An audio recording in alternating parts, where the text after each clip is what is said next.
Summary hash map बिल्कुल dictionary की तरह काम करता है। तुम वर्ड देते हो, वो की होती है, और तुम्हें मीनिंग मिलता है, वो वैल्यू होती है।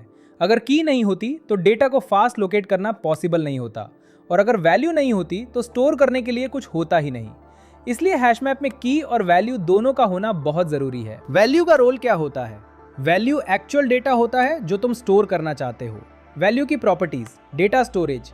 वैल्यू ही वो इंफॉर्मेशन होती है जो की के साथ एसोसिएट होती है। Duplicates allowed. कीज यूनिक होती हैं लेकिन वैल्यूज रिपीट हो सकती हैं।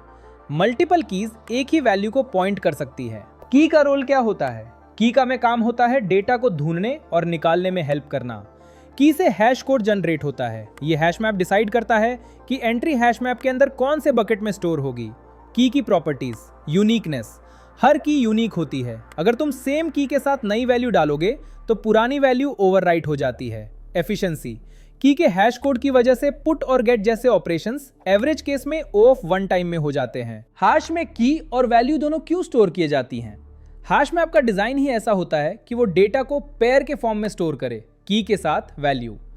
की का काम होता है डेटा को आइडेंटिफाई करना, और वैल्यू का काम होता है एक्चुअल डेटा को रिप्रेजेंट करना। इसलिए हैश मैप में दोनों को स्टोर करना जरूरी होता है।